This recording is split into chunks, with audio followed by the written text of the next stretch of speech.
Hello बच्चों, क्या हाल है? सब बढ़िया, मज़े में। डिस्कस करेंगे आज क्या, ट्रायंगल शुरू करेंगे और अलग अलग पढ़ेंगे। ठीक है, आज डिस्कस करेंगे बीपीटी थ्योरम की, किसकी? बेसिक प्रोपोर्शनैलिटी थ्योरम या थेल्स थ्योरम की। तो शुरू किया जाए।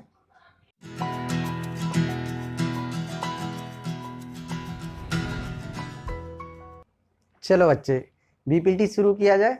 प्रूविंग करेंगे और जानेंगे कि क्या क्या होता है इससे। ठीक है, आप पढ़ो जरा, स्टेटमेंट ऊपर लिखा है क्या है। देखो, मैं सिंपल भाषा में पहले बताता हूँ, फिर इसको पढ़ते हैं। कह रहा है कि किसी एक ट्रायंगल में अगर एक साइड के पैरेलल कोई दूसरी साइड खींची जाए तो वो बची हुई दो साइड को क्या करती है? इक्वल रेशियो में काटती है। अब इक्वल रेशियो का मतलब क्या हुआ? अगर इन दोनों साइड का रेशियो 2:1 है तो इन दोनों साइड का भी रेशियो क्या होना चाहिए बेटा? 2:1 होना चाहिए। यही कह रहा है। ठीक है, अब अगर स्टेटमेंट आप पढ़ोगे तो कह रहा है if a line is drawn parallel to one side, किसी भी एक साइड को, मैं नहीं कह रहा हूं, मैंने बेस के पैरेलल लिया है। आप इस साइड के यहाँ पैरेलल खींच सकते हो, इस साइड के पैरेलल यहाँ भी खींच सकते हो, कोई दिक्कत नहीं है।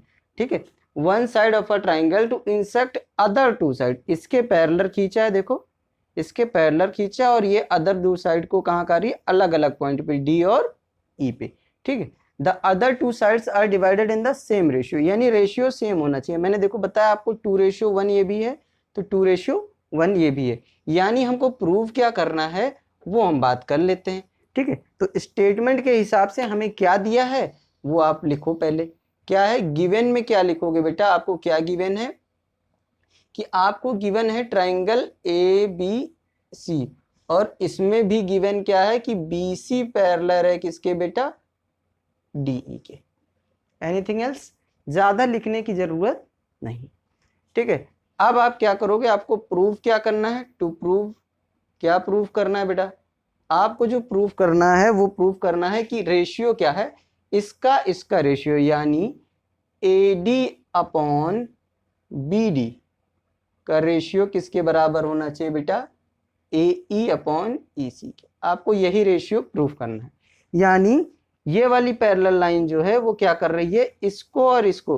अच्छा, कुछ बच्चे कहते हैं ये बराबर हो जाएगा, ये नहीं बेटा, बराबर नहीं होगा, वो मिड पॉइंट थ्योरम है, वो मिड पॉइंट थ्योरम है, ये बीपीटी है। ठीक है, तो आप कहोगे रेशियो में काटती है। किस में काटती है बेटा? रेशियो, साइड के रेशियो में। ठीक है, अब आपको टू प्रूव हो गया। इसके बाद आप क्या करोगे? कंस्ट्रक्शन लिखो। क्या लिखो? कंस्ट्रक्शन। ठीक है, लाइन बाय लाइन हमें प्रूव करना है। कंस्ट्रक्शन में आप क्या लिखोगे? आपने कंस्ट्रक्शन क्या किया है मैं बताता हूं। आप क्या करो, इस वाले को यहां मिला दो, ठीक है, और इस वाले को यहां। बात समझ में आ रही? फिर ये वाला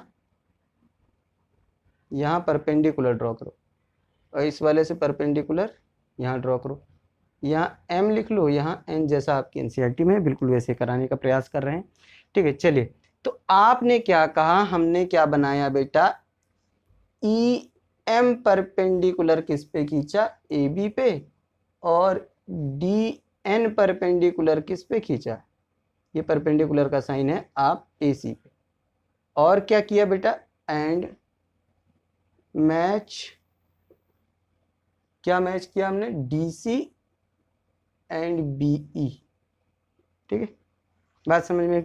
अब इसके अलावा आपको दो थ्योरम मैं बताता हूं, आप देख लो ध्यान से, क्लास 9th में आप पढ़ के आए हो।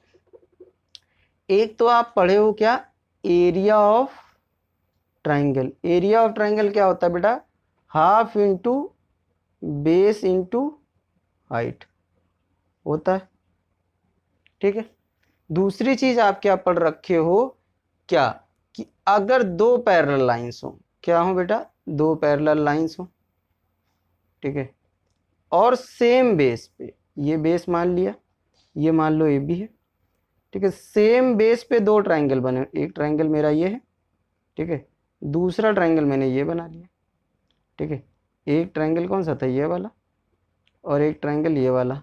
ठीक है, तो आप क्या कहोगे? Same base and between same parallel lines का। ठीक है, यानी if two triangles are formed on same base and between same parallel lines, parallel lines के नाम L और M लिख देता हूं, मैं कहूँगा L पैरेलल टू है M, और ट्राइंगल क्या हो जाएगा ए बी, यहाँ पे C लिख लो, यहाँ पे D लिख दो, ठीक है। तो ABC एंड ABD दो ट्राइंगल हैं। तो कहेंगे क्या, triangles are formed on same base and between same parallel lines have in equal area, या आर इन इक्वल एरिया। मतलब एरिया ऑफ, मैं कहूँ कि area of triangle ABC equal to होगा एरिया ऑफ ट्राइंगल ABD के, ठीक है। आप क्लास 9th में पढ़े थे ये चीज, चैप्टर 9 थ्योरम है 9.2, ठीक है। Area of triangles on same base and between same parallel lines, ठीक है, सेम पैरेलल लाइंस। तो हम क्या कहेंगे, area of two triangles are equal formed on same base between same parallel lines. यही दो आपके काम की चीजें हैं, ठीक है। इतना बात समझ में आया। चलो मैं इसको मिटा दूं, आप लिख लो। इसलिए बता दिया क्योंकि आगे इसका यूज है, हमारे पास जगह कम है, इसलिए हम थोड़ा मिटाते रहेंगे और थोड़ा लिखते रहेंगे। चलिए अब प्रूफ की अगर बात करें तो प्रूफ कहाँ से शुरू करोगे आप, डायरेक्टली प्रूफ शुरू करो यहाँ से, इधर वाले पार्ट से बेटा। एक पार्ट क्या पकड़ो आप, ये वाला, ठीक है। ऊपर वाला ट्राइंगल मैं लिखता हूँ यहाँ पे, देखो बेटा, ट्राइंगल ADE अपॉन ट्राइंगल, कौन सा ट्राइंगल बेटा, DEB, DEB। अच्छा आप एरिया लगाना है तो आप यहाँ क्या लिखोगे, एरिया, एरिया। प्रूफ थोड़ा ऊपर लिख देते हैं, प्रूफ, ठीक है। तो यहाँ क्या लिखो, area of triangle this and area of triangle this. तो एरिया का फॉर्मूला मैंने अभी आपको बताया, half into base into height, और इस वाले के लिए भी क्या लगेगा, half into base into height लगेगा। चलो इस बेस से ये बेस मर गया, अगर आप चाहो अंतर दिखाना तो चाहते हो तो B1H1 लिख लो, कोई दिक्कत नहीं, ठीक है। अब बताइए ADE कहाँ है, ADE, और ट्राइंगल का बेस हम क्या ले रहे हैं बेटा, हम बेस इस समय क्या ले रहे हैं, ये वाला क्या है बेटा, ट्राइंगल का बेस, और ये वाला क्या है, इस वाले ट्राइंगल का बेस। बात समझ में आ रही। चलो तो बेस आपका क्या हो गया बेटा, AD, और परपेंडिकुलर यानी हाइट जो होती है वो परपेंडिकुलर होती है, तो हमने खींचा क्या है बेटा, ME। तो आप यहाँ क्या लिखो, ME अपॉन इस वाले के लिए बेस क्या हो गया बेटा, BD, ठीक है। इस वाले के लिए ये वाला ट्राइंगल जो है आपका ये,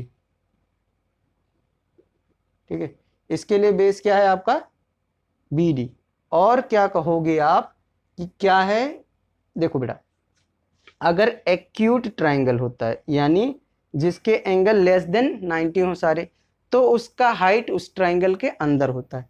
लेकिन अगर आप बात कर रहे हो किसकी, ऑब्ट्यूज ट्राइंगल की, जिसका एक एंगल मोर देन 90 होता है, ठीक है, तो आप क्या कहोगे, उसका जो हाइट होता है बेटा वो कहाँ होता है, ट्राइंगल के बाहर।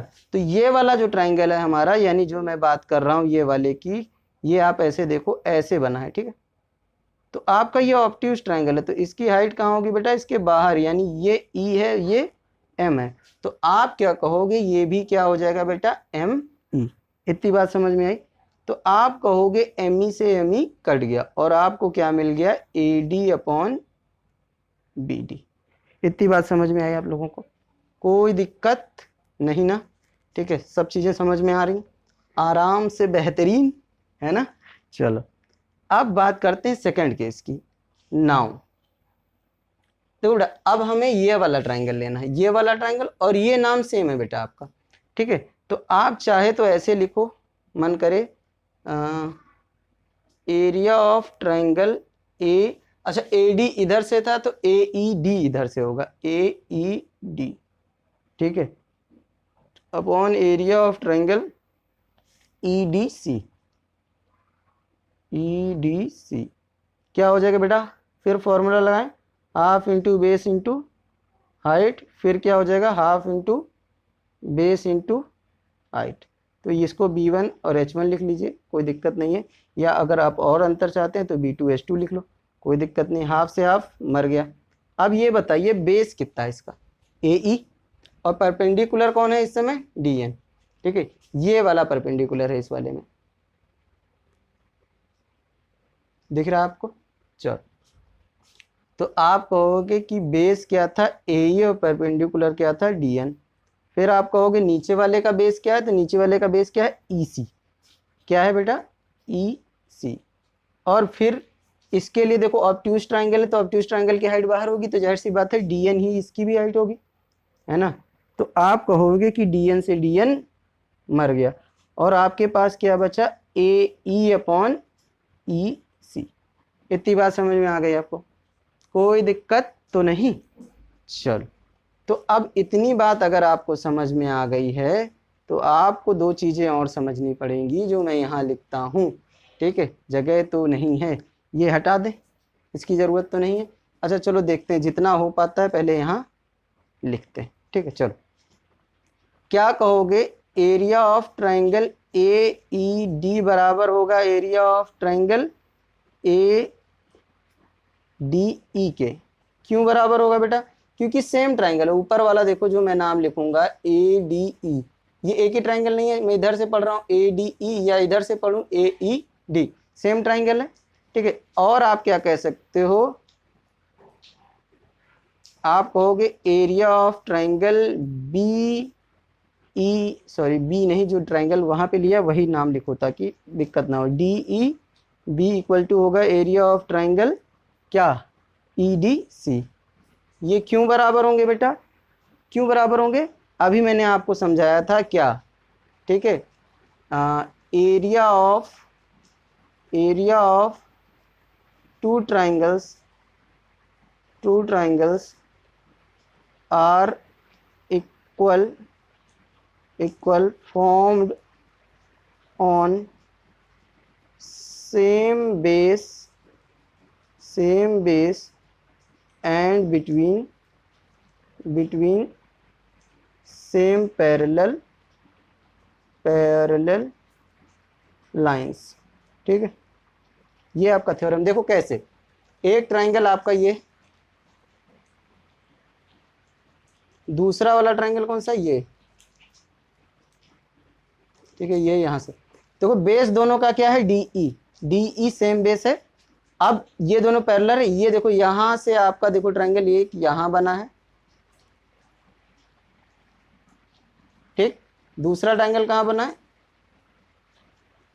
दिख रहा है ना आपको, बिटवीन सेम पैरेलल लाइंस और ऑन द सेम बेस, ठीक है। तो आपका ये एरिया बराबर हो गया, शुरू में भी मैंने समझाया था, ठीक है। तो जब ये एरिया बराबर हो गया, तो अब आप क्या लिख सकते हो, मैं यहां से लिखता हूं, जगह इसकी थोड़ी सी कमी है, ठीक है। मैं क्या कहूंगा, इस वाले को लिखता हूं, area of triangle ADE upon area of triangle DEB। वैसे मैं लिख डायरेक्ट सकता था लेकिन लिख डायरेक्ट नहीं रहा हूं, ठीक है। क्या आया था हमारा, AD अपॉन BD। अब ADE को आप क्या लिख सकते हो, एरिया ऑफ ट्राइंगल AED, और इस वाले को क्या लिख सकते हो, एरिया ऑफ ट्राइंगल EDC। अभी भी किसके बराबर, AD अपॉन BD के। इसकी वैल्यू किसके बराबर, AE अपॉन EC के, AE अपॉन EC के। और ये किसके बराबर, AD अपॉन BD के। बात समझ में, यही तो प्रूफ करना था हमें, देखो प्रूफ करना था, तो आपका यह आंसर आ गया। बात समझ में आ रही, ठीक है। तो आप क्या लिखोगे यहाँ पे, हेंस प्रूव्ड।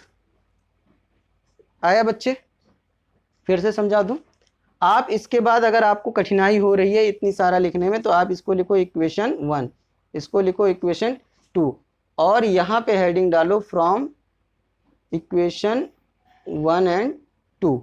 सीधे आप ये लिख दो, ये दो स्टेप आप गायब कर सकते हो। मैं सिर्फ समझाने के लिए लिख रहा हूं कि ADE किसके बराबर था, AED के, तो मैंने लिख दिया। अब DEB किसके बराबर था, EDC के, तो EDC के लिख दिया। अगर आप उतना नहीं लिखना चाहते हो तो आप यहाँ पे इतना लिखो, उसके बाद क्या करो, आप ये दो स्टेप गायब करो, लिखो फ्रॉम इक्वेशन 1 एंड 2, और सीधे ये लिख के हेंस प्रूव्ड लिख दो, आपका काम हो जाएगा। समझ में आ गया बेटा, चलिए आप इसको नोट कर लीजिए, ठीक है। इसका कन्वर्स नेक्स्ट वीडियो में बात करते हैं, ठीक है। आप इतना नोट करो। Thank you for watching.